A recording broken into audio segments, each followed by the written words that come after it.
Welcome to Throttle Stop Moto Podcast, brought to you by Pandora's European Motorsports. I am one of your hosts, Justin Bethune. Jeff Griffith, and I brought with me today. Hunter McCandless. Again, welcome back, buddy. Thanks for having me back. Yeah, man, we love having you here. So you've been sales manager for a while. How's it going?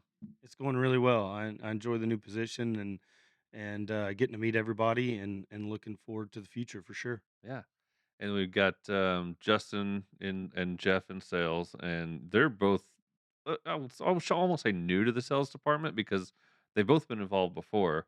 Jeff particularly was, that was his main role for a while, but they've also both been in service, which is kind of a weird dynamic. So, is there something in particular that brings to the sales force that we don't have in other dealerships? I think we have an understanding when we're talking about solutions for what you expect out of the motorcycle or what your goals are with your motorcycle adventures and or endeavors to curtail the motorcycle to fit all those needs, that we understand what needs to happen on the front end as well as the back end to set you up for success. So there were some big words in there like curtail, and it's hard for me.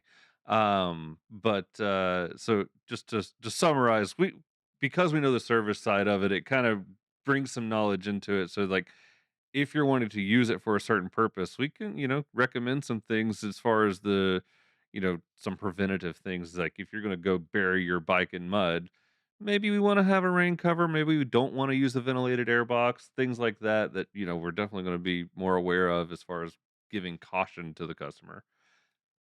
Yeah, and I mean we all ride. Yeah. Like uh Justin, Jeff, myself, as well as Matt, everybody at the dealership rides, which I think really we all bring our experiences, and that sets us apart from everybody else, is that everybody's an enthusiast that's in the shop. Yep. Yeah, that makes a big difference. And I think we've talked about that before. If you compare it to like a car dealership, especially a higher end car dealership, with y'all being BMW and Ducati, y'all are the higher end bikes. If you go to a higher end car dealership, typically the salesmen are not they can't afford the car that they're selling, so it's a whole different thing. So like when you have questions, it's not coming. The answers are coming from a brochure and from test drives, not from actually like living with the car. Yeah. Where you come in, you talk to you guys. It's there's somebody in there that owns pretty much every bike that you're looking at that you can actually talk to, Yeah. and so that makes a huge difference when you're trying to make a decision. Yeah, and this what we're going to talk about today. I brought this R1300 GS Adventure in here. Beautiful bike. I love Uh, that color. I say that a little tongue in cheek. The R1300 GS Adventure couldn't fit through the door. So as I refer to this, definitely not an F. It was Sorry, delivered. It was delivered here we in the brought it rain. here.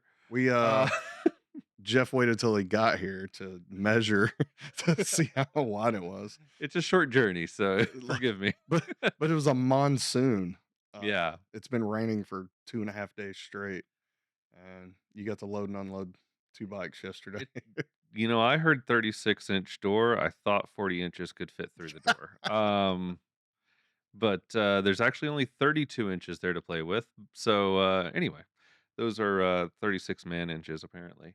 Yeah. Um, So we're gonna have to install new doors at the studio just for but the this GSAs. this lovely F900 GS does fit through the door. We're just not talking about it today. So as I refer to the bike behind me, it is now an R1300 GS Adventure. It is a Identifies as a 1300. Karakoram green.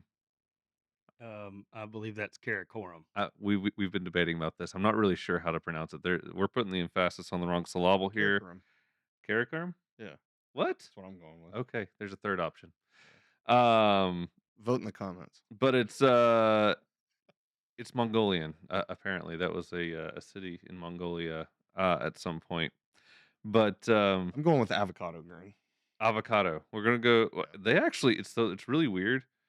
They have that particular name on here, but if you look at the build list, it'll tell you that it is the Aurelius Green Metallic Matte. So you kind of get both. It's really weird how they have this done. I don't really know why they do that. Doesn't matter what you call it, it looks good. Yeah, so I wanted to talk about that bike in particular, but as we get into it a little more deeply, we're going to talk about how it is built out and how to do your own build out using the BMW configurator. And I wanted to caution customers whenever you're using the configurator, the way it's set up isn't exactly perfect. And just because you can build it doesn't mean that it can actually be done. So definitely talk to us on the final thing. And we're going to talk about some of those things that just don't match up. Um, so before we get into it, the R1300 GS Adventure is one thing that, you know, at the shop we haven't got anybody that is a dealership employee that's on one of these yet. We've all kind of ridden it. We've ridden both the automatic version and the quick shift option. Um, but Hunter here has the R1250 GS Adventure, which is the predecessor to that. And we can kind of talk about some of the differences and things that he's excited about if and when he decides to upgrade or whatever. Um, but Do it. yeah, so yeah, anything to say before we get into that? I accept all and any donations toward 1300 GS Adventure. Yeah, we Nice. got the We'll be GoFundMe. starting a GoFundMe. Yeah. Um, we need one for every employee here. Don't take it all. Um, but looking at the R1300 GS Adventure, we have what we have. I brought this with me, and this is what we see as the dealership. And we're happy to share all of this. The particular build out that we have on this one, it totals about $32,895 exactly, not about. Um, so this is one of the most expensive builds that you can do, and it's because it's so highly outfitted. Um, so we want to talk about all these different things, the premium package, what that means as we go through, and then we have the touring package, dynamic package, option style, the style option 719.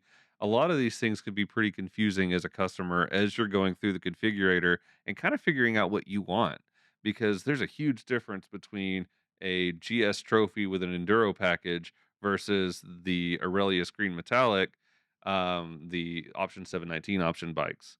um, so we're gonna talk about a little bit of that. So without further ado, I guess let's just get into it. We have the premium package, and that starts with the Headlight Pro, and that's pretty much on everything. There's not a GSA that's built that I know of that doesn't have the Headlight Pro. Um, What is the Headlight Pro? Headlight Pro is just a headlight that has better projection. Okay. It's a LED Is it headlight. the Yeah, cross that one? big X, Okay. and it's just made to project a little better, and they don't really have an option to go without it. So Okay. it's So kind of it's weird that it's on this build list, option. right? Um, and then you have the riding assistant. This is where things kind of get more confusing because writing assistant doesn't really mean anything to me as a customer until you start really researching it. And you're looking at that's all your sort of rider aids that you would expect. Like if in the car you have adaptive cruise control, this also has the adaptive cruise control. Um, Lane change warning, you have front collision warning, and like with that you get haptic warnings. And so with all these like that was something that was surprising to me because I'm used to like haptic feedback with like a game controller or something Yeah. like that. They're actually using brake pressure to do that. So they're going to like gently hit the brakes a little bit for Nudge you. you to like let you know, hey, you need to do something right now. And it's kind of that's kind of like if you're not paying attention to like a Mhm. front collision warning, it's going to anticipate that and hit the brakes as you are about to approach that. Yeah. Um, So, like it or hate it, what? I mean, that's a great question. I think it's something I would, in the way I ride my GS Adventure, and I do like to do the long distance and travel, the adaptive cruise Oh could be yeah, nice on some of the longer super slab sections. But then again, not relaxing too much where I'm still focused on what's going on because, I think generally speaking, if you ride a motorcycle on the street, um, you got to be pretty heads up and situationally aware. I just think I don't think it'll affect that at all, but I do think it'll allow you to relax a little bit on the Yeah, what it's longer. done for me is on the Ducati, having the adaptive cruise control is on the longer trips. It helps with fatigue Yeah. just because you're not constantly, you know, slowing down, speeding up. Obviously having cruise control helps a ton, but then you add that adaptive cruise control because, like, one of the issues with just having regular cruise control on a bike is you're typically going to be moving faster than the majority of the traffic. So you're constantly having to on and off. You're either having to hit the brakes or slow the cruise control down. And then every time you hit the brakes or let off the throttle, it completely, engine brakes slows way down, then you're having to speed back up and you're having to reset it and everything. And like on an 8 hour day, that gets exhausting, especially if you're on the interstate a lot. So having that adaptive cruise control lets me actually be able to pay attention more to just the cars around me and not all my hand controls and everything. Yeah, and I can see like a room for a little bit of laziness, negligence, whatever you want to call it. As you get to using the adaptive cruise control, you're approaching cars, the bike slows down for you, and you're kind of like out of it a little bit, and you get Yeah. a little more subject to that road hypnosis that happens, and you're looking around. So, like, I kind of like that this includes things like the lane change warning. So, like, it'll warn you if you're starting to veer out of your lane, because I could actually see myself like I'm passing by a beautiful mountain, looking up to the red left, and you're kind of get out of it in those scenarios. So having the lane change warning, I think, is pretty helpful. And then the It also forces you to use your blinkers. yeah, So when you hit your blinker, it won't come on when you're changing lanes. But if you change lanes a lot without using your blinkers, it's going to yell at you. yeah, So yeah. I haven't experienced that actually. I need to test that out on this new GSA. But I think all that's pretty cool. And then the front collision warning. Um, that's great to have. yeah. So I want to kind of explain what it does. Is that it is going to it's gonna hit the brakes gently. They never want to they don't have a system that makes the bike completely stop, where some other brands It have. gives you a split second extra time to where Yeah, most of the time you're not ending up in a complete emergency braking situation. yeah, It's happened to me a couple of times. Um, not in the same system, but it's kind of the yeah, same yeah, idea.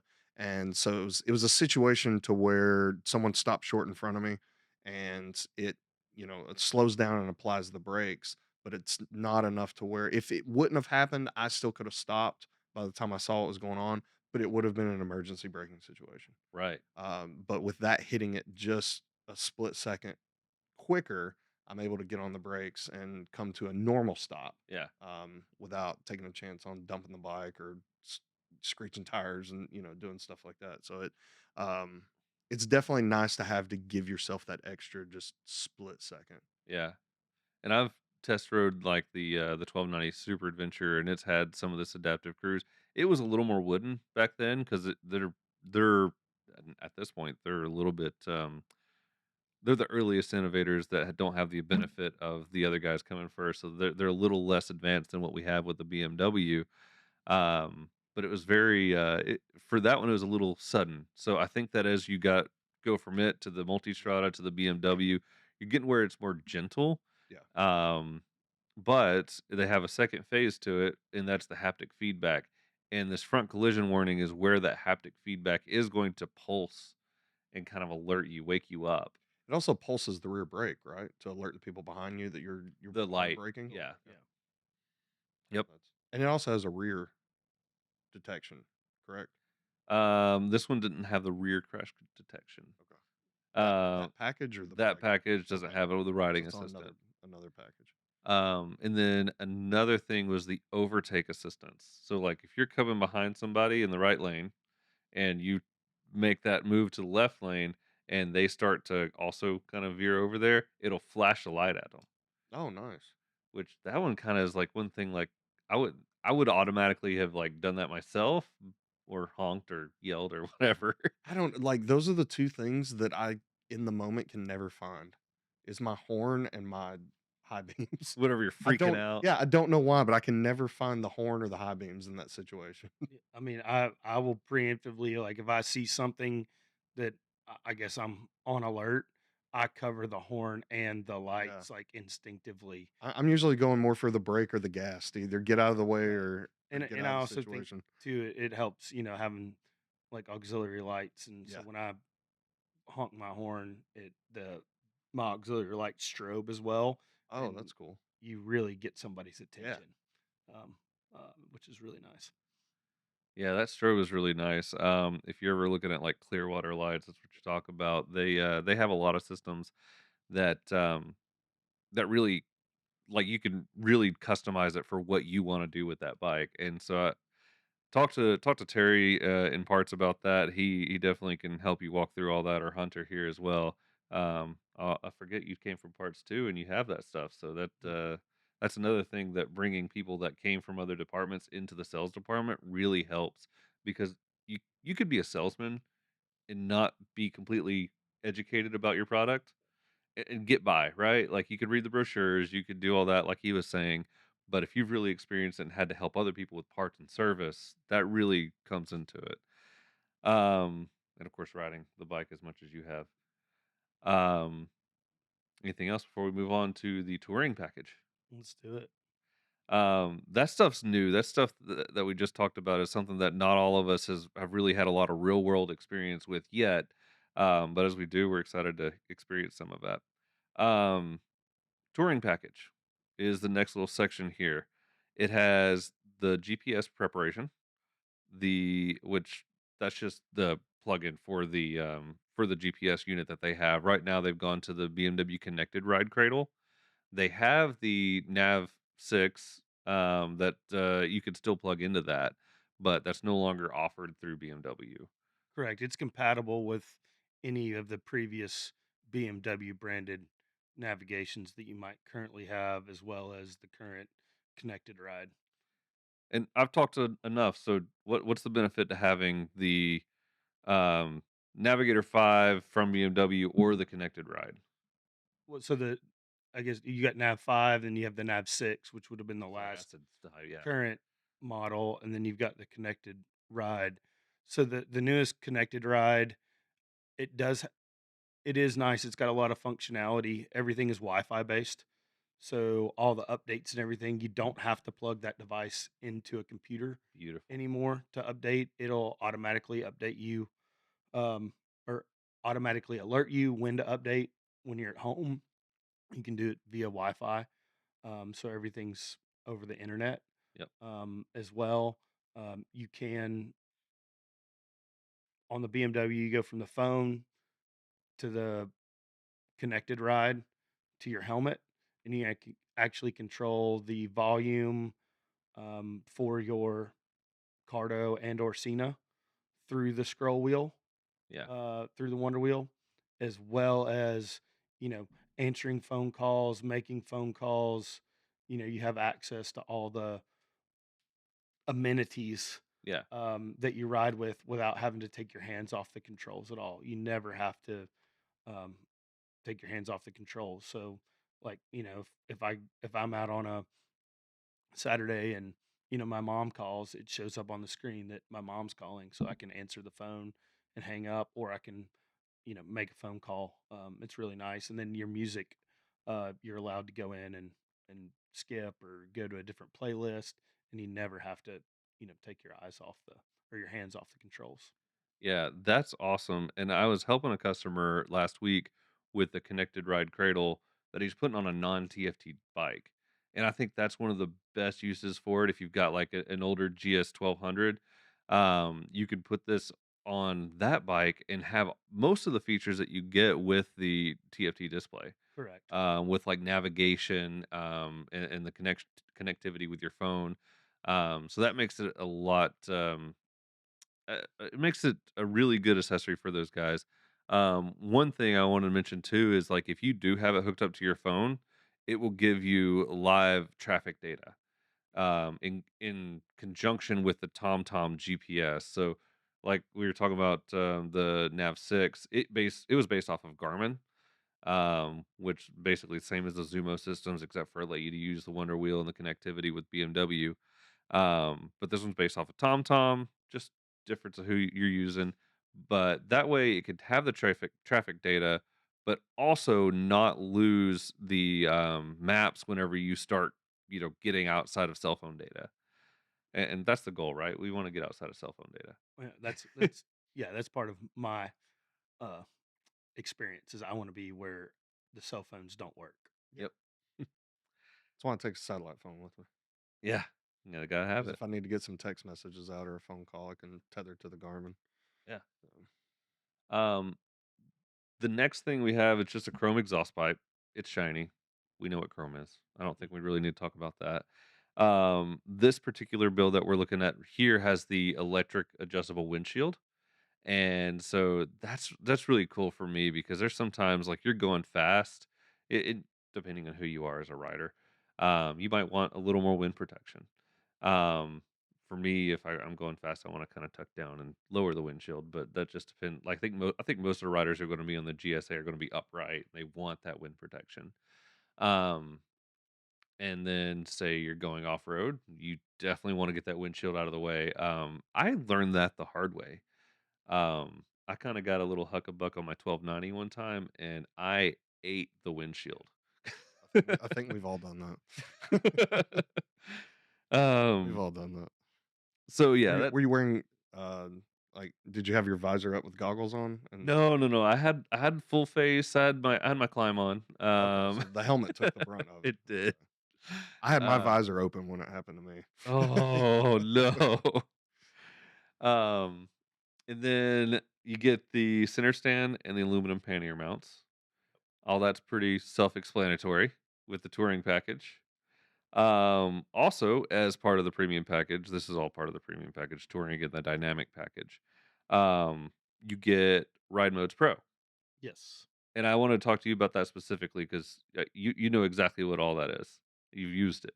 Yeah, so Ride Modes Pro allows more user interface and rider interface into the modes. It gives you some wiggle room, Selectability. selectability, so you can actually go in to the menu and select, if you want the wheelie suppression to be turned down or turned up, how quick the throttle response is, what the TC is doing. You can kind of curtail it to your whatever your preferences are. If you're wanting to be more aggressive, like the Yes. Dynamic Pro, you can turn all that down and allow for some wheel spin.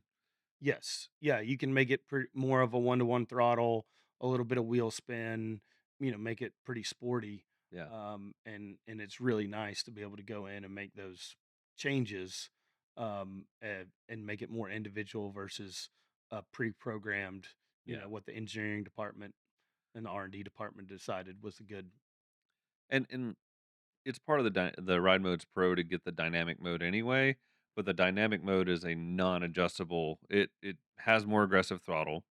It does allow for more aggressive braking. By it has like one thing they talk about in their literature is that it has a rear wheel lift control. So it's not allowing the rear wheel to lift up off the ground. You can allow for a little bit of that if you wanted to. Mhm. And then it delays traction control intervention. So you can take that even further when you get into ride modes, the Dynamic Pro, and then we have Enduro Pro. Correct. Yeah, and Enduro Pro basically it allows for the rear wheel to lock up. It's got very lit. It's got some ABS on the front, but it's not very much. Yeah, It's more to help stabilize the motorcycle, and you can spin the rear wheel so you can actually steer the motorcycle with the throttle, which, as counterintuitive as it sounds, it's easier to ride the motorcycle with less aids off road than it yeah. is with more aids. At least I find that the aids hinder the performance of the motorcycle and the rideability versus enhance it. I think Um, that if anybody who's had a lot of off road experience, you've rode with that guy who forgot to turn his traction control off going out in the woods. He's trying to climb a hill and it's not quite making it up the hill. I can repeat that if you wanted to hear. Why you why you looking at me? Do I look like the guy that would be doing that? No. You've have a lot of off road experience, A obviously. ton. Uh, I have a lot of experience hitting the dirt. yeah. um, Has anybody done the math on how many total different combinations there are Yes, in the settings? I think there are 52 pages of data that I could have brought in here. And so like, and that's with descriptions of everything. Yeah. So there's a lot of different combinations you could do, but BMW does kind of limit that. And we're going to talk about that when we get talking No, about I'm the talking Optima about the 719. settings in the bike, Oh, like the the settings traction on that. control and the enduro. Sorry, I misunderstood. Yeah. Um, you know, Somebody has to have done the math by now. I mean, yeah, I mean, you it just feels have like there's like a multiples. 100,000 different total combinations. Something that's new for the GS Adventure, the 1300 GS Adventure, is like they have what KTM calls MSR, the motor slip regulation. They call it the engine drag torque control. So what that does is adds a little bit of throttle back into it if you're under heavy braking with like if you're gearing down, and it's not going to allow the rear wheel to hop as much. So with Enduro Pro mode, you can actually limit how much that intervenes as well, so that you don't lose traction going into a corner. Hmm. Or you could choose to lose more traction going into a corner and have it set up for exactly what you want. Like you said, the aids sometimes get in the way. And I've ridden in off-road mode um, versus having ABS completely turned off. And I'll tell you, I like off-road mode. Like it works really, really well. And I don't think that, a lot of people will be bemoaning that they want to be able to turn everything completely off. It's not necessary. I mean, it's really impressive. We were at the BMW Performance Center in Greer, South Carolina, and they do an exercise. They've got a large gravel lot, and we were in fourth gear, like Yeah. on the power, and you go to the cone and just clamp the brakes, and they do it in Enduro Pro, and you would be amazed at how fast those motorcycles come to a stop with a little bit of technique and the a big, you know, 500 plus pound motorcycle On gravel. on gravel, Yeah, how that's crazy. well it stops. It's really impressive and it's eye opening. And they're impressive. I mean, it really does. The size of the motorcycle can be intimidating, just the sheer, volume of it. But when you actually get on top of it and ride it, it's really a cool thing Yeah, for the sure. size could definitely be intimidating. It's way more capable than we say, like we think. Oh, it's totally underestimated. Um, while we're talking about it, this is 593 pounds. Mhm. Is the bike, and that's ready to go. And it's actually gained a couple pounds from what the previous year models were, the 1250. Um, I will say that's a statistic that you just read on paper because they're comparing standard models to standard models. There's several pieces of equipment that come on this bike that didn't come on the previous generation. I would venture to say that by the time you have all of these built out, this is going to be lighter than the 1250 was. This one is standard equipment, comes with heated grips, tire pressure monitoring system, Hey, uh, the keyless ride, and then running lights and the dynamic ESA. And what is DCC? I can't remember. See, oh, that's the dynamic cruise control. Yes, So yeah, all these acronyms get really complicated. they do. um, but it coming with more things from the factory, it makes a big difference in weight. I just want to kind of say that, like, the engine itself is 14 pounds lighter. It's an aluminum frame, like it's going to be lighter. But the specs don't tell that story. Moving on, if y'all are ready. So you have an option at this point after the Ride Modes Pro. You could either go with the automatic shift assistant, which is the build out that I have on this bike, or the Gear Shift Assist Pro. Yes, And so I think everybody's pretty much familiar with the Gear Shift Assist Pro. it's the same as it's been for several generations of bikes now. Yeah.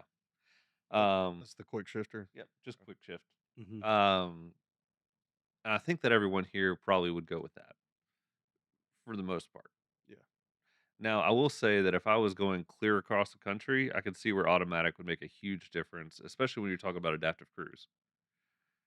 Um, Yes, and I think so. The ASA bike or the automatic shift assist, just so I don't have to say the full thing. the But acronyms. on the ASA bike, it you've got a manual mode and you've got a standard drive mode, just like in your basic passenger car, right? You just Yep. put it in D essentially, twist the throttle, and the bike control units are gonna decide when to shift. They are gonna adapt to your riding style over some time. Yeah. So, when the bike's new, it may not exactly shift. It's going to take some adaptation time. Yeah. Um, in that us- it is the same, it does have a clutch. So it's not an automatic transmission, it's an automatic shift assist. Right. So the control units are only controlling the shifting and the releasing and engaging of the clutch. So it still has a clutch. It is not a DCT or dual clutch setup like some of the other automotive and motorcycle markets have. It is still a clutched bike. It's just the computer is controlling um, those It has it, inputs. just not a lever. Correct. And then you can go to manual and you can still shift just like it was a Yeah. Shift Assist Pro bike as well. So you can manually shift the bike. Yeah. Does it still has a clutch? No, No, No, no okay, clutch that's no all. lever. lever. Okay, It has a clutch, just not a clutch lever. okay. So yeah, it's a big empty space there. It's kind of funny whenever you first see people like on the showroom get on the bike and they reach over there. There's nothing there. There's like a few moments to Where's my compute. comfort zone? Yeah. And that's the thing. I think that I say that most of us would choose that, and I think it's just because it's a comfort place for us. And if you're getting into the mind of the customer, you kind of have to divorce ourselves from like having all this experience, having all of our preferences that we grow up with, and think about it from the standpoint of the customer and what they're actually going to be using it for. And I think that you probably had the same sort of thing happening in the automotive industry whenever they came out with automatic transmissions, and everybody wanted to be on their thing that they could manually shift, and now anybody could drive a car, and I don't have my pride anymore. um Yeah, and they've gone over to tractor trailers, but you remember when Dodge Ram came out with the turn knob shifter, and oh everybody freaked it because like guys didn't have a place to rest their hand. It's like it just people were used to either having a stick here or a column shift, and it's weird. So I mean, I I think it's just like a weird comfort thing. Like you get used to it. Like and I think that's that an if I got accessory idea for man in the box. It's a, like a left a dummy clutch lever just so you can have a place to rest your fingers. a finger rest. But I also think on the positive side, if you have issues with, if you've got some mobility issues or, you deal with arthritis or some sort of, physical limitation, Carpal tunnel. it all you've got to do is twist Yep. like there is no input. I mean, you still have to on your right hand, you still have Right. the front brake and the rear brake. Yeah, but Um, think about how many people like get limited by traveling on a bike like this because they're at a point to where physically they can't like start on a hill. And Yeah. like with something like this, that makes that a non-issue. Well, and that's right. another thing I thought about as far as newer riders. The biggest thing I see with newer riders are they will start on a hill, they will stall the bike and fall over. Yep. Like they don't have massive crashes. People are always thinking you're going to crash your bike. Yeah, you're going to crash your bike, Usually but in the parking lot. yeah, it's going to be a parking lot crash. It's going to be just looking silly in front of your friends. But newer riders for off road, so people who aren't used to actuating a clutch, it does have an off-road application. And you can see this in a lot of the videos that have been out there where some people, will argue that you can handle it better off-road. Um, but it depends on who you are. Um, and then you have the people who are just going clear across the country.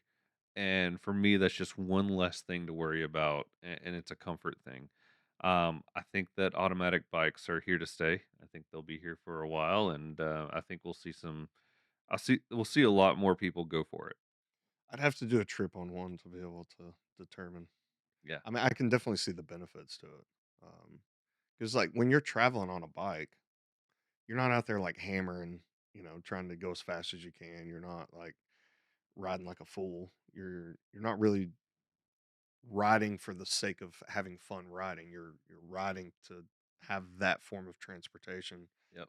from one stop to the next. And like I mean, we were talking about earlier, like when you're traveling like that, you're typically looking around, like you're out in beautiful places. You're trying to get away from everybody. And so if you're not having to worry about all that stuff, you're less likely to drop the bike. You're less likely to be distracted on while you're traveling through and trying to look at something. And you're especially off road. Yep. I mean, like how many people that are gonna buy this bike are actually at a skill level to where having a clutch is actually going to make a difference off-road for them to where they can actually use that, you know what I'm saying? Like, to their benefit. And you see a lot of people go for like a recluse clutch. Yeah, Even exactly. off-road riders, they want to avoid using that, or avoid the stalling possibility at Yeah. least. Um, it's a different technique whenever you talk about like you're going up a hill, you want to slip the clutch. And that's the thing where the ASA is going to gear down. It's just going to do something different. And there's not another action for you to go down there and start and clutch and shift gears that you'd be worried about on a standard off road bike if you were going to try to make this hill. So we do that because we're trying to make the hill in a taller gear. So we'll slip the clutch to be able to get up it. But the ASA is going to do those shifts for you. 9 out of 10 times the bike's gonna be smarter than you anyways. I don't know. For 9 out of 10 riders. Yeah. Okay. I'm not forming an opinion on it until I actually ride the Yeah. bike in the off-road situation Right. because I'm open to it. Like the technology is there. I think it could be really really good, but I don't have the experience with it to form an opinion yet. Right.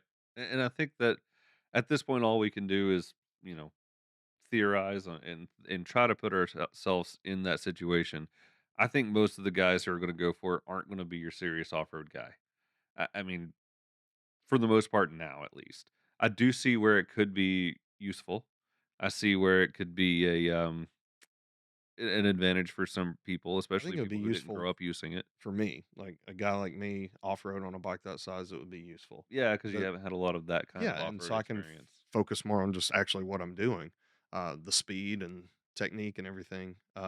Like for me, not having the clutch is just the fun factor. Really, it's not a performance thing. It's not like a utility thing. It's when I do want to go out and bang the gears, Yeah. like that's fun. So like literally, that's the only difference that it would be for me at all. So it's, I'm kind of for it, which I never thought I would say because I'm the guy that's like save the manuals. Uh, I hate One automatic thing cars. One thing I will say, it's also a anti-theft device because you can put it in park, and if the key's not with it, you can't move the bike. That's true. Plus, people will be really confused. I found that out on the showroom whenever we had some service guys pull a bike Yeah, around, and you can't just pull they the put it clutch in in and park. roll it around. uh, but so that actually ends the stuff that's kind of like pretty much standard on everything. I mean, apart from the ASA, the automatic shift, all those are pretty standard in the premium package. Now, this bike retails originally at 22,745 before we add anything to it. That's a number you're never going to see in a motorcycle dealership. I don't think we've had a single one that wasn't a premium package.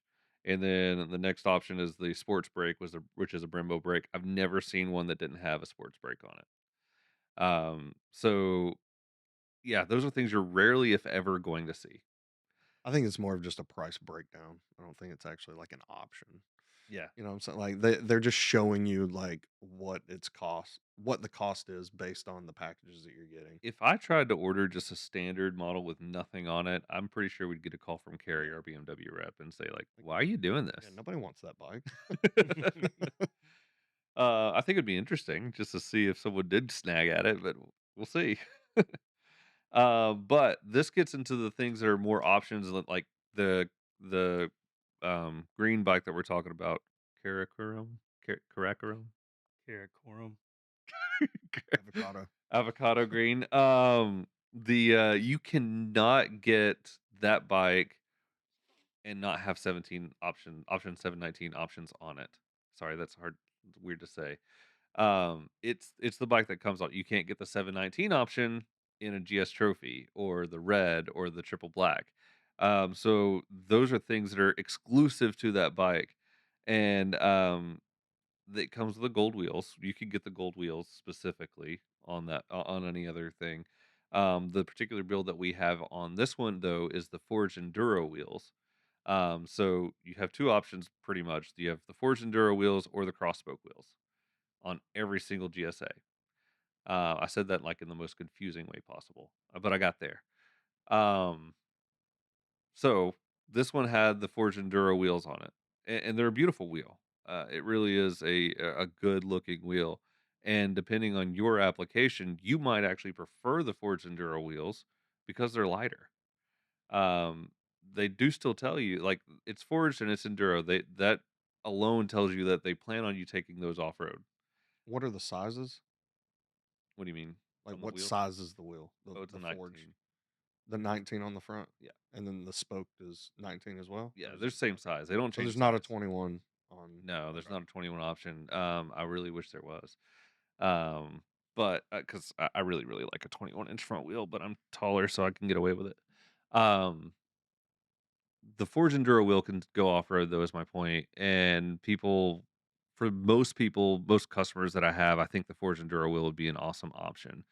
But people always think that they're going to go off road more than they actually do. So the crossbow wheel has been the standard, like even whenever they offered the cast wheel. Um, but I mean, if you're doing primarily off road, you probably do want to go for the crossbow. I think I would probably go for the crossbow. it's also like part of that GSA look. Yeah, it is. It looks more like a traditional GSA. But look at the Forge I don't know. Enduro They look wheel good. on, particularly the triple black Yeah. because it's all black, and then you got this black wheel. It's beautiful. Well, and I mean, if you're gonna road ride a lot with very little, like, basic Forest Service roads, not, I think the forged wheel is a great option because that's unsprung weight. Yeah. Unsprung weight is acceleration, deceleration performance, Hmm. right off the rip. I mean, it's there for it's low hanging fruit. Um, Literal. so I think it's a great option. It hadn't but the wire wheel, or the crosspoke wheel, I think does lend itself if you are gonna go off road more, or you tend to be a lot heavier into the Forest Service road gravel travel.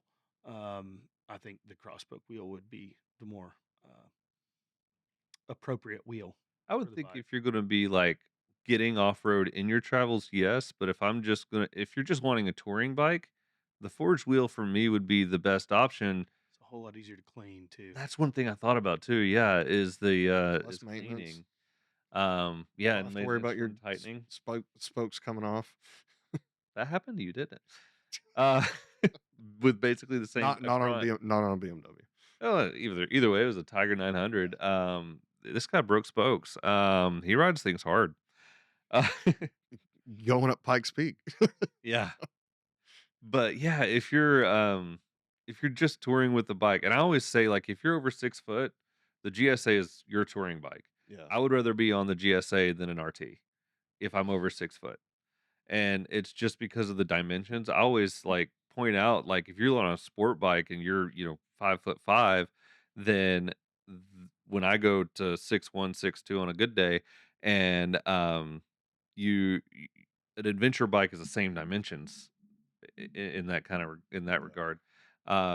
So having a larger bike, having the greater distance between the seat and the foot peg, I'm a guy who's going to want the rally seat or a taller seat in general because I want that distance there so I could breathe a little bit. Um, the GSA is your touring bike, and if you're going to use it that way, the Forged Enduro wheel makes sense. Um, Anything else before we move on? I keep asking, but then you have like we were talking about with the seats. I like a rally seat. This one that I'm looking at has the Comfort Rider seat, which is a heated seat. It's a lower option compared to the rally seat. So that just comes down to preference. What you like, what fits you better. Like I said, I like the taller seat options. Um, And then the 719 option comes with all the little billet pieces everywhere, like the foot pegs, the shifter, your levers, covers on the master cylinders, um, some decal work, the engine covers. Am I missing anything? The shift, both shifters as well, brake Brake lever. and yeah, both levers there. But yeah, just a lot of these little bling pieces that if you want the best looking bike, I will say that the option 719 bikes are the best looking. And everyone's going to have their own preference from there. Um, And circling back to the seats real quick, yeah, the seated is heated, and passenger and pillion are independently controlled. yeah, So if you're in the scenario where your significant other wants to ride and they get a little have are a little more cold natured, they have their own controls for the passenger seat, and then the rider has his own controls, his or her own controls as well. So it's really nice that you have basically two zones for your butt yeah, cheeks, Yeah, that makes it right? that Which I think is makes it really really nice. nice. Yeah, Yeah. makes a big difference because she likes to have hers on, and I typically like to have it off. She like if it's under 80 degrees, she's got hers on, like, especially while we're moving. yeah, yeah. I mean, I'm the kind of guy in my car, whether it's summer or winter, I have my heated seats on. Oh, dude. Um, now, I mean, if I get in the car and it's hot, I'm not Yeah. going to do all that. But What about cooled seats? When are those coming to oh yours? man, I don't want to work on all this complicated stuff. um, Stand up. yeah, yeah. And You then talk about getting your and then breeze going. get pulled over. That Yeah, is true. In the state of Georgia, right? Yes, I've been pulled over 3 times for standing up and airing out the boys. Yep. Yeah. Yeah. So fair warning, if you're in Yeah. Georgia, don't stand up. Yeah, even on a bike like this, it's insane. oh boy. I was just trying to see over that car so I could check out what was going on. The next thing is the double silencer. You have just an option between your standard silencer, the double silencer, which is the Akrapovich option, and like it just comes down to preference. Like I've got customers. I almost wish they didn't make this an option and made it an accessory because we've had customers who just like the whole build was perfect except for that, and we ended up swapping an exhaust for was it Mr. Kim, um, who Well, on that red one we sold. yeah, because he wanted that silencer, and Yeah, the bike did not have it. And they've relocated the silencer on the 1300. And the reason I say that is it's down a little bit lower and tucked in really well. So the left and right side case are the same dimension, are the same size now. So you actually get an increase yeah, on the side cases.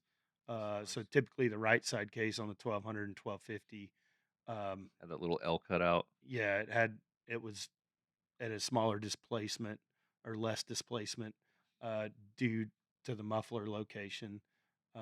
So now with either muffler, the side cases are the same left and right, so you get a little bit extra space, which is, as we all know, on the motorcycle, every little bit counts. Yes, Yeah, every Big square inch. difference. we've talked about camping a lot and having all that travel aspect, even if you're just touring across the country without the camping part, you want to save space, and that's going to make a Oh, huge no, difference. I've definitely been in that situation where it's like, I've got one thing left, and if I didn't have that cutout in the pannier, I'd be totally fine. I'm having to strap it to the top of the Yep. top box. So, So that's nice. of course, I would just fill that space up with something else. Next we have the adaptive vehicle height control. This build is a comfort. So they have a difference. We were talking about the on the GS, they have a sport suspension and they have a comfort suspension. And like so they have their different options. Most of them are going to be dynamic ASA anyway.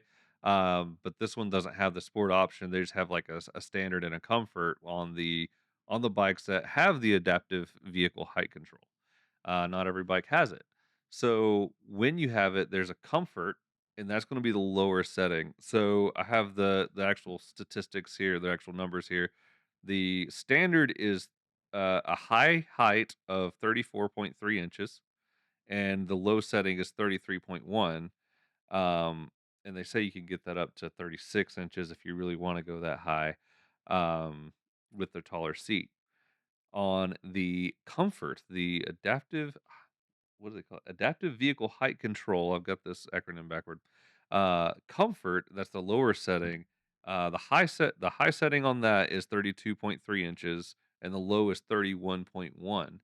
You can get even lower than that with low seat options, but they don't have that as like a build out you can do. That's bought as an accessory later.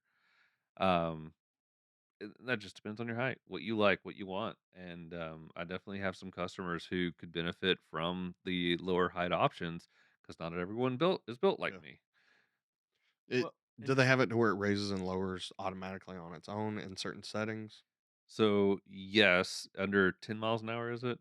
Um, I believe it's 10 or 15 miles an hour, the bike will lower. Oh, so it doesn't wait until it stops.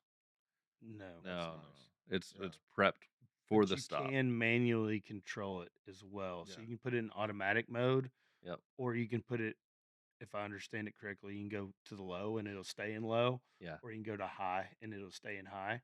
Um, and I mean, it's really, so there is no low 1300 Right. GSA, where previously in the 1250, you've had standard height And then the and low. then the low. Yeah. Now with the adaptive height control, um, that is the new low, if you will, Nice. where it has the built, and it's really really nice. The other really neat thing on the adaptive bike is when you go to the center stand, Mm, it automatically puts it in the tallest mode, in the rear. So getting the bike on the center stand, especially when it's fully loaded, is like a breeze. It's Yeah. awesome. I mean, yeah. my 1250 can be a bear, There's nothing especially like when it's trying to loaded get down. the center stand down, loaded up with a flat rear tire. Yeah. Yeah. And like practically doing it, don't kill the bike. Pull up to where you're going to park, and then like lower the center stand and kind of hold it there for a second. You'll see and feel the bike raise, and then prop it up. So it's pretty intuitive how to do it. The biggest thing is just don't kill the bike. Nice. Yeah, I like that not having a standard and a low model. That helps with resale value because you're not limiting who can buy the bike when you go to sell it or trade it in. And you're not giving up some of the, I have a shorter inseam, right? I always struggle. Yeah. Tall bikes can be difficult Yeah. for me, and I'm I'm always the same finding way. I'm I'm not short, but my legs are. right. I'm finding the compromise between what I can work around and what works for the ground clearance that I Yeah. require to be able to ride and do what I want to do. So it's a benefit where now when I move to a 1300, I can get a bike that sits lower statically, but dynamically it's at the same ride height. So I don't Yeah. have to give up any of the ground clearance or Yep. any of those kind of things that, because I like utilizing Yeah, get Best of all the both Smiths worlds. you all of it. can. Yeah. I realize now that we have neglected to talk about the Enduro Pro package, the Enduro package, excuse me. Um, we talked about the 719 option. Mhm. As opposed to the 719 option, you can get the Enduro package, and that's going to have all the things you want to use for off road. Um, in addition to the Enduro package, you could put some off road tires on it, which I still would probably go with something that you can buy over the counter because they're not off road oriented enough if you're going to be doing something extreme. But the Enduro package includes hand guards that are like the metal full wraparound hand guards. It has handlebar risers. It has little shorty levers. It has the adjustable footrests that have a little more surface, a little more grip for off-road use, and the close fitting turn signals and a little bit of extra protection. Nice. So So the things that you always want to do right after you buy a bike, yeah, it's already done. now that can't go on this green bike that we have. It can only go on the red or the GS Trophy or the triple black. So they kind of blocked you out on that one. If you Why? want the green, you're Why do they getting the do that? 719, okay? Okay. Um, but Now, yeah, if you're could that be retroactively added to the motorcycle? oh, we could buy the parts. Yes. I that that we if you are dead set on the green bike, we can get an Enduro Pack green bike. Yeah. It's just we've got to create it. We'll just Custom strip it build. down as much as we can and then buy the parts to There put you it go. on it. Or there's That sounds wheels more or Then expensive. it's a Pandora's custom. Would it be easier to just buy the green panels later? It might actually. I don't Just know. go and have it wrapped. Yeah, just wrap it. I think we may be barking up the wrong tree. Yeah. Yeah, we're complicating our jobs here. And then if you go for the GS Trophy build, which is a style option, you get the sport windshield, which is a shorter one we talked about, a protective grille, and the rally seat.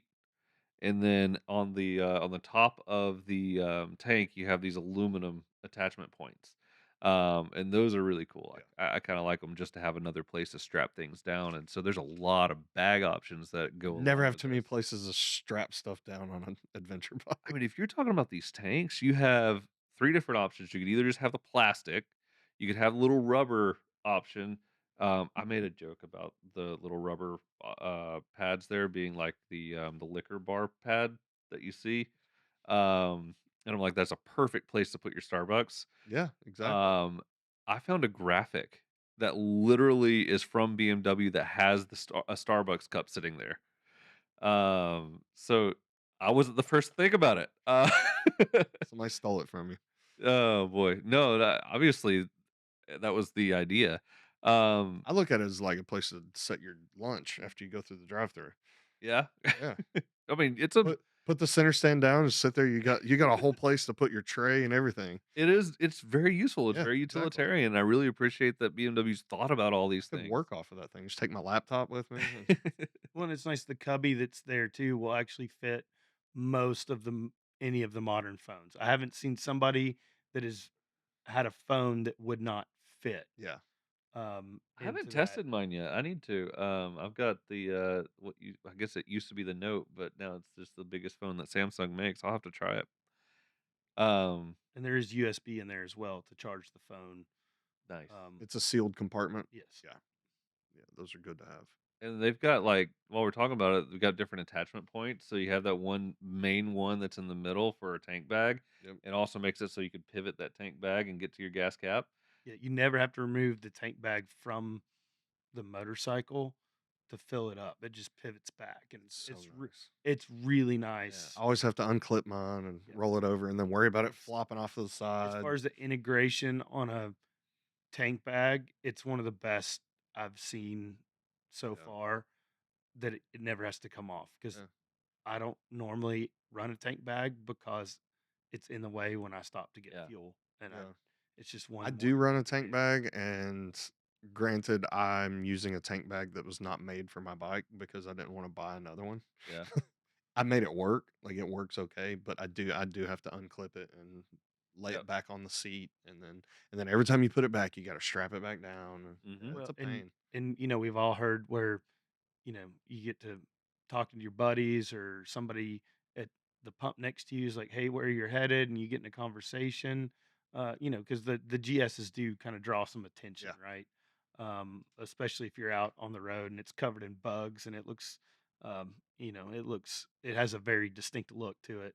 And you have a Georgia, Tennessee tag, and you're way out west. People are Right. going to come and And talk to you. I mean, I've had, where buddies have left the tank bag on the seat and taken off, or Yep. so the fact that it doesn't come off, it doesn't detach completely from the Yeah. motorcycle and still allows you to fuel the motorcycle, I think is Yeah, it's almost like it was really, really designed by guys nice. that actually use the bikes for what they're intended for. Yeah. Yeah, they It's one did of they the did their best I've homework seen. on these Yeah. for sure. I like Um, the side one. yeah, I mean, so theoretically, you could Got a have spare tire on it. all three of your pannier bags. They have a port on the back seat that's a docking place as well. So you could have a bag back there. You could have the tank bag, and you could have the little two L-shaped bags that go on the on the pads up here. Um, You can also strap bags on your engine guards. but there's not another bike out there that you could put this much luggage on and not be well. One, you're gonna be overweighting the bike, but that gets to be the that gets to be the concern rather than how much space do I have. Mhm. You get to be worried more about weight at that point than you do about the actual volume that you have. Which here's a little plug for Nemo. You get the seat; it's less than it's 1.1 pound. They're specializing in making things small, light, and for this type of use. So think about weight as well whenever you're loading down a bike. And I've seen a lot of overweighted GSAs out there. They can handle it, but I can't recommend it. Yeah, and then you throw 2 passengers on there. That's I should have looked up the exact number on yeah, the what is weight the capacity, but I neglected to do that, do you know unless what it you is? just know. I don't know off the top of my head. No, Have you ever rolled across the scales just to check? No, I've always wanted to when I'm but fully loaded I down. I I got do Google. I like I don't run a lot of stuff. I Yeah. try to Yeah, keep that's it right. You're my like you're you're like a Boy backpacking Scout kind out of there. extremely lightweight. Yeah. And I mean, and now we've got some of the Nemo line of products is like we can do a tent, a chair, and a pad, and it's like 5 pounds. That's crazy. Yeah. Yeah, I'm the guy that's got a battery powered fan in my tent with me when I'm Yeah, no. depending on what time of the year I'm Right. No, traveling. and it's I like the simplicity. I want to keep it Yeah. minimalistic. Yeah, you're also traveling just to travel. I'm usually going somewhere. So I've got to have all my toiletries. I have to have nice clothes, a different change of shoes. Right. It's Yeah. completely Usually when I'm yeah. on the bike doing You're just doing a bike big stuff. trip, I Yeah. I yeah, I don't want to have Yes, to. I actually have not gotten to take one of those trips yet where it's just other than like a 2-day trip, you know. I would Uh, encourage you to do it I because I want to so bad. That's my next like bucket list goal is ride up to Alaska and have it just as a motorcycle trip. So, I can't find what'd you anything that I trust. find? I Um, trust. no, like I can see stuff out there, but I really want to look They at. don't want to offend anybody. Yeah. No, I don't see anything that I can trust out there, but it's enough. Like I really think that you could get away with all those bags and having them pretty Yeah. well laded down. I like being able to put stuff on the front because you're distributing your weight better. Because Yeah. that's where I've seen a lot of bikes overload is they're overloaded on the back end. We've talked Especially you about put it. too much stuff in the top box and it's Yeah. hanging over past the rear wheel. Plus you have a passenger and all the weight's on the back. Like that's not really good. Yeah. Like for me, I like to put like my tool roll and stuff up on my front bags that are on the crash bars and get some of that weight down low and more up front. I found that it made a huge difference on the way that the bike handles. Yeah. Boom. and on the 1300 they have to increase the diameter on the front fork stanchions Uh-huh. pretty significantly. Um, the like they just keep getting better, right? It was so big that there are people who originally were thinking that they're going to come out with this 1300 and have just regular tubular forks. Correct. So that really says And something. it's after physically riding those bikes in off-road situations, the front end feels really good. Like the feedback to the rider is Yeah. really, really nice. And that's something I would argue was a little bit missing before, where it And just felt a little wooden. it's better than my 1250. Yeah. The 1250, it's that like it's awesome. You can ride the fire out of them. But the 1300 does the feedback feels better. Um, and they've made some improvements there. I really like it, and um, it's really good. So the build that we have has the high windshield, which we've kind of already talked about that. Um, Top case carrier, we talked about that before we got here. Like just about every build we've done has it. Hmm. And it's an option that's $295 if you do it from the factory. And you were saying what was it? It's significantly more if it's done Yeah. retroactively, just because on the assembly line. I think the number you threw out was like $850. Whether that's accurate or not doesn't really matter, but It's it's expensive. significantly more. Does this package come with the luggage or is it just the racks? Just the rack. So the luggage is always going to be a separate thing because they want to give you all of the access to build what you want to do. But so like if you wanted soft bags, you wanted like just different types of bags, you could go with that. But if you wanted to but it's all there ready, just plug and play. It's not something that you really have to worry about. Like they're hoping you don't go aftermarket and buy their bag. But yeah, if you wanted some like Krager luggage and something like that, we could do that too. Nice. Yeah, and on the GSA, the top case and the right or left case powered. Yeah. So they have a USB port in them. They interface with the motorcycle. The They have brake lights built into them. no brake lights built into them, but it does have like a courtesy light Okay. inside the case. So Oh yeah, you've got, that's what it was. and then you've got the USB, so you can charge, you know, phone, GoPro GoPro, batteries. Yeah, 360. You know, that's good. I don't have to and have all that stuff in my tank bag. correct. And then on the GSA, the right side case does not have power, um, but the other two do. Nice. And then there's a couple things, three things really that pretty much all of them are coming with is the intelligent emergency call, Yep. which is the SOS button. You flip the thing up, you hold the button, I think for 3 seconds, and it's going to call. It's got crash detection, so And then it's got crash detection. if it does crash detection, it'll call. When you purchase the motorcycle, you can fill out the form, and Yep. BMW has your information. So when and essentially they're going to call emergency services on your behalf. And if you have bought a GSA and you haven't done that and like actually registered your bike, go ahead Do and it. do that. Um, that could be useful later. I'll leave it at that. I don't like having the button too, though, because like if I know I'm having chest pain, heart attack, or whatever, I might have some sort of medical emergency. I could just flip that up, press it, and they know where I am. Like we're good to go. That's something that we don't ever really want to think about, but it's You should, though. important. Yeah, It's something that we need to have different options available for. And we all say it'll never happen to me, but you never it's know. gonna happen to somebody. And then one cool thing I'm really glad that BMW started doing is including first service. That's included on every single bike. It's not every single model, every single GSA. But it's going to be they're rolling it out on more and more models as we get into 2025 models. So the plan is for that to be a top to bottom thing for every single bike. But first service is included. That simplifies the conversation between us and the customer. And that gives you an opportunity, depending on who you are, how quick you are going to put those miles on. I always tell customers that at the point of purchase, go ahead and have that scheduled. And that also makes that conversation easier because it's not going to be an additional cost. Yeah, I'm not going to have to Correct. like meter myself and plan for it. And I would say most of our GS customers in general, when they purchase a bike, they're back within 5 to 6 days hmm of purchase to have that initial yeah. You want to service get done. that. You want to get that break in Well, done. and So. most of them they ride a lot. Well, I You mean, know, typically, like if yeah, you're buying a bike like this, it's you're wanting to get it before your next trip, and you're ready to go, yeah, and so you want to get those miles in and over with, so you can go ahead and get the bike loaded up and test it out and get ready, and then you're ready to go. Yeah. So you've usually got something planned. So speaking of maintenance, let's close out with that. What are the maintenance intervals on this?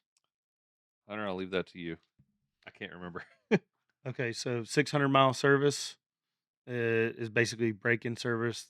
The guys will go through the whole motorcycle, make sure everything's up to par, and then it's going to be every 6,000 miles is a oil change, and every 12,000 miles is a oil change and valve check. Okay, I wasn't sure if they stuck to that 12,000 miles, but yeah, so it's pretty much the same as it's been on BMW forever.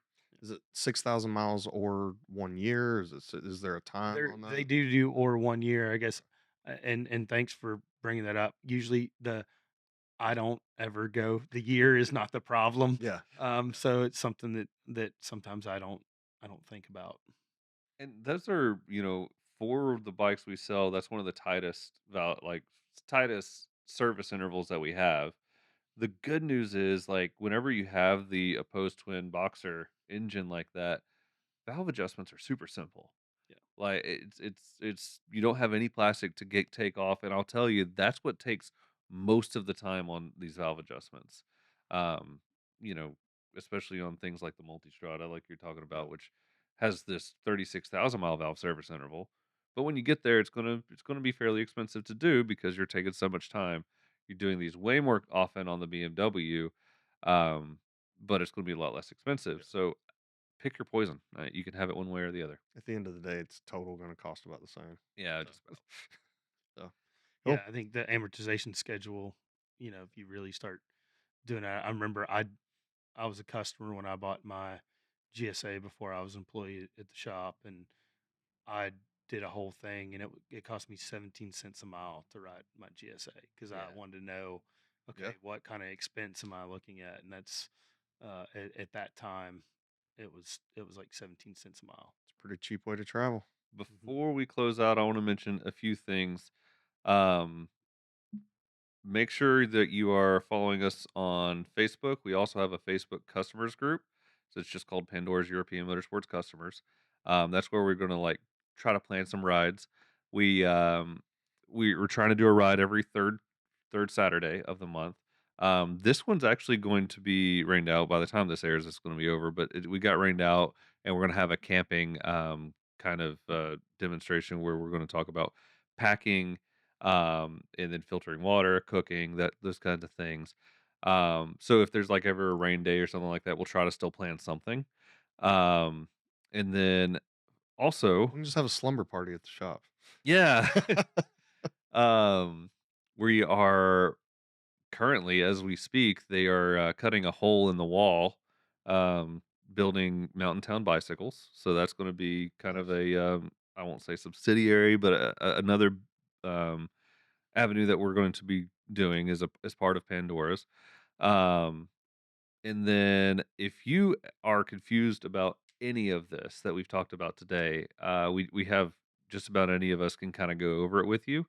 Um, we can call me, call Hunter. One of the guys in sales can probably help you on that as well. And if they have questions, they'll ask us. But you won't be left. We'll hold your hand through the process and make sure that you get the bike that you want, built the way you want, and can give you advice one way or another as we go. Um, but with that, Yeah, um, I think we covered everything. yeah, It's a good show. Hunter, thanks for coming in again, man. Oh, no It's problem. always a Good to be pleasure. back. Yeah. We'll do it again, I'm sure.